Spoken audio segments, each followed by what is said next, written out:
Howdy, Brian Foley here, your favorite Conroe criminal defense lawyer and general advice giver. Today's another column in the general advice category.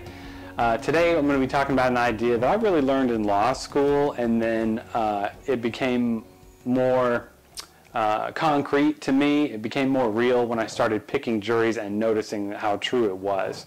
Then in 2013 I wrote an article about how to pick a jury in a DWI case or a misdemeanor case.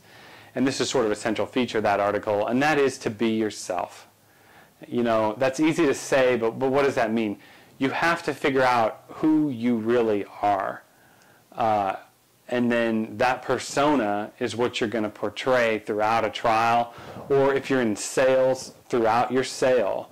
You know, are you the nice guy? Are you their friend?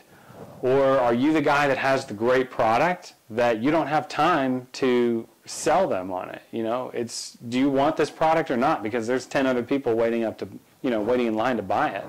That may be a more effective strategy for you if that's kind of who you are. You know, me, I am kind of like the nice guy. I don't like being mean. I won't be mean unless I have to be. I certainly can be in a trial. I've had people say that I sounded awfully mean to them, or intense is a word that I've heard a lot. But I don't like doing that, and I won't do that if I don't have to. Getting more stern or changing in tone is really something that you get permission from a jury to do. But yeah, so my persona, the person that I am during a trial, is normally just the nice guy who kind of knows all the law that's related to this thing. Whatever kind of case we're trying, before I try it, I try to figure out every piece of law related to that. And so when something comes up during the trial, I'm not stuttering and stammering and flipping through papers trying to figure out the answer for the judge or for the objection that I'm making. I know it like that. And so whenever I have a trial, I stick to that persona throughout.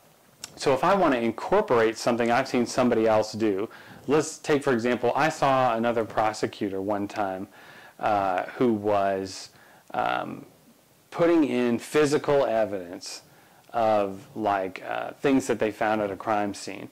And back when I was on the other side as a prosecutor, I had tried to do that once, and this prosecutor really just kind of stood back and folded his arms and, you know, sternly cross-examined this guy. I tried that once, and it just totally fell flat, and I would never try it again.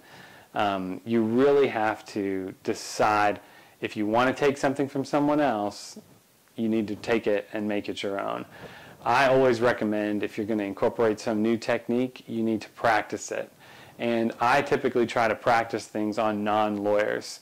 You know, like if you're another lawyer out there trying to practice one of these things and all you're doing is practicing it on other lawyers, that's really bad news, because nobody in the real world thinks like lawyers do. You need to talk to regular folks who are not wrapped up with all this legal mumbo-jumbo, and they will give you better ideas than another lawyer really ever could. I say that in the middle of a video trying to give you advice, but this is good advice. I hope you take it no matter what field you're in. Thanks, and have a great day.